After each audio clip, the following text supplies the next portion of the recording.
Eamon Khan here for Seconds Out with a popular Jamie Moore. I think I know why. Taylor versus Catterall 2 press conference, the second of the two. First one got quite spicy there. I just wonder, with Jack being sometimes a little bit laid back, I guess, as a personality type, for him to go again to Josh and grab him, is there any discussion about what might be done in the press conferences to start the mind games at all? To be honest, I watched it from home yesterday. I didn't go to Scotland, and it looked like Josh grabbed Jack's chest first. So I don't know. I don't know who instigated it. What really happened afterwards? You couldn't really see it clearly. But I don't ever think it was probably a good idea to let them get that close to each other anyway, because it was always on the cards for something like that to happen. So it is what it is, isn't it? Well, it is indeed, and it is a rivalry that's been bubbling up for a while. Like yourself, Sam Jones, Jack Catterall have always been calling for that fight since the final bell rang the first time round. Good to get it over the line. Did you feel the fight might not come?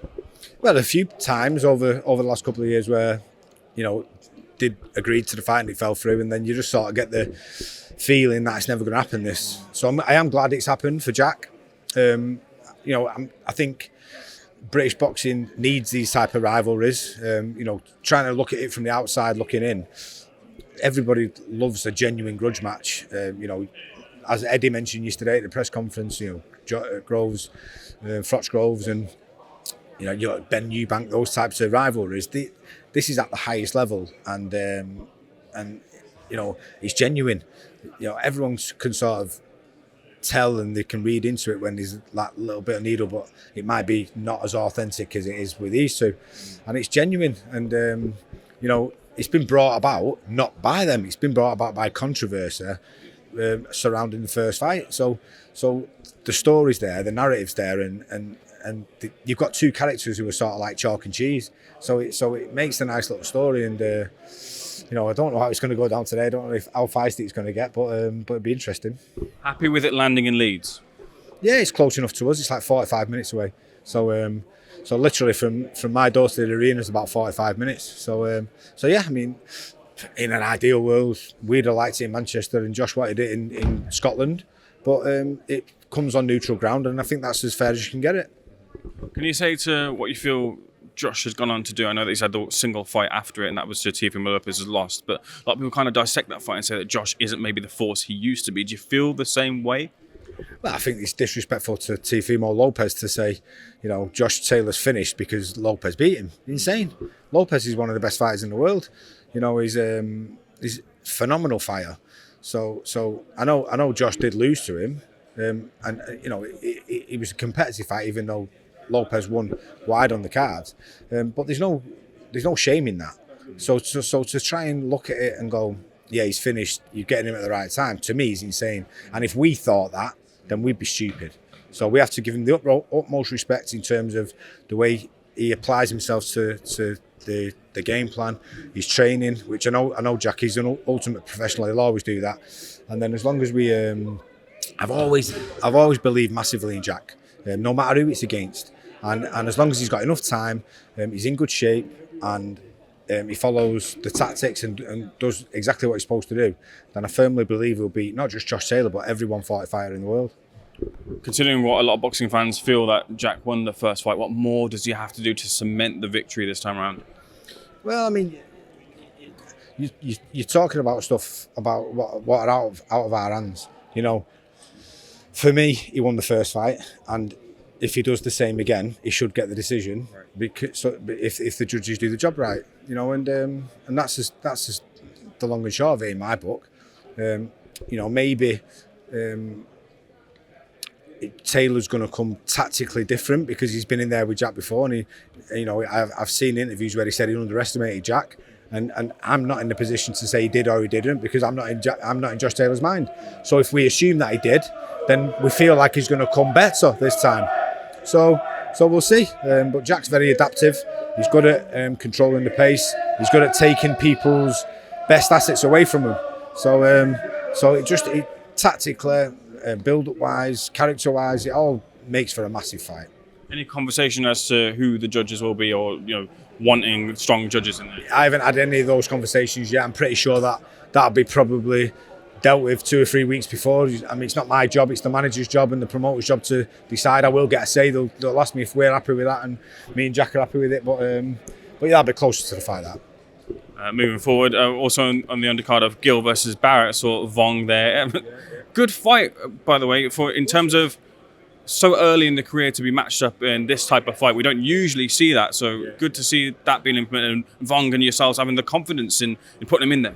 Well, I just think I've always been a big believer in when you've got a talented young fighter coming through, you shouldn't undermatch him. You know, there's no good giving him 10, 15 journeymen who are just going to survive, because they take zero lessons from it and probably get an overinflated opinion of where they're at.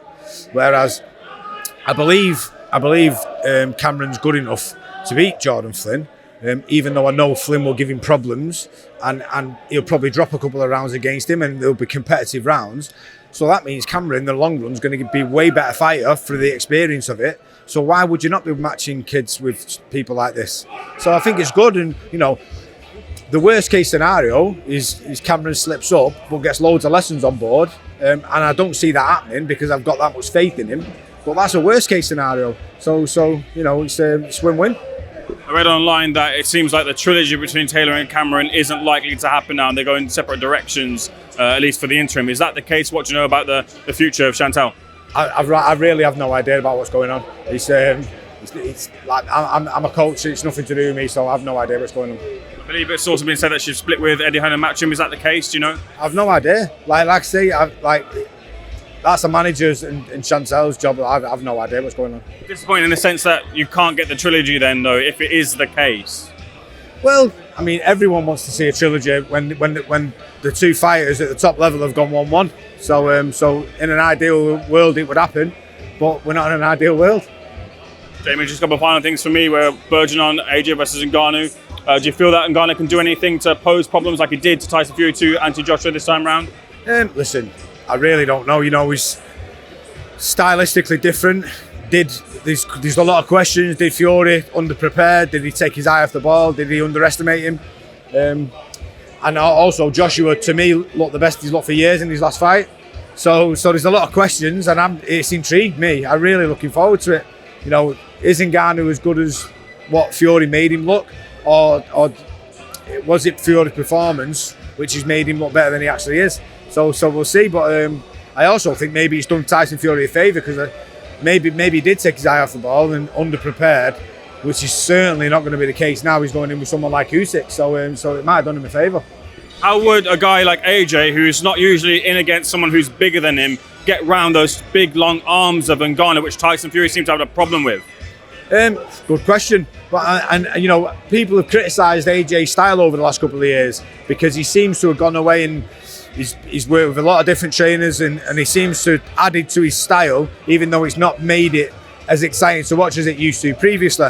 But I've got a feeling that he feels like he's maybe not going to get any better than he is, and now he doesn't have to think about how he's going to navigate a fight. He can just sort of go out there and let his hands go, which might not be a good thing for Francis Ngannou, because when AJ lands clean, you know, one of the big differences with Fury and AJ is the punch power. AJ punches a lot harder than Fury does, and I'm not saying that Fury doesn't punch. Fury punches hard, but AJ, when he really lets his hands go, he's destructive, and that could be the difference in the fight. Last one, if Tyson Fury was your fighter, just to play around with this a little bit, because of the cut, would you have to change around the camp? Would you plan to change the camp to accommodate for that cut not reopening and healing properly? Yeah, I mean, certainly early doors now, there's not going to be any sparring. So and then you'd have to be extra cautious going into when you do start sparring to see, you know, how the cut is. It's a difficult situation, it really is. So I don't envy him being in that position, but when you take into account Fury's age and his experience, then maybe a little bit less sparring overall might be a good thing. You know, it might keep him a bit fresher for when he gets into the fight, and he might have that extra spring in his step if you know he's not took too much of himself out in sparring.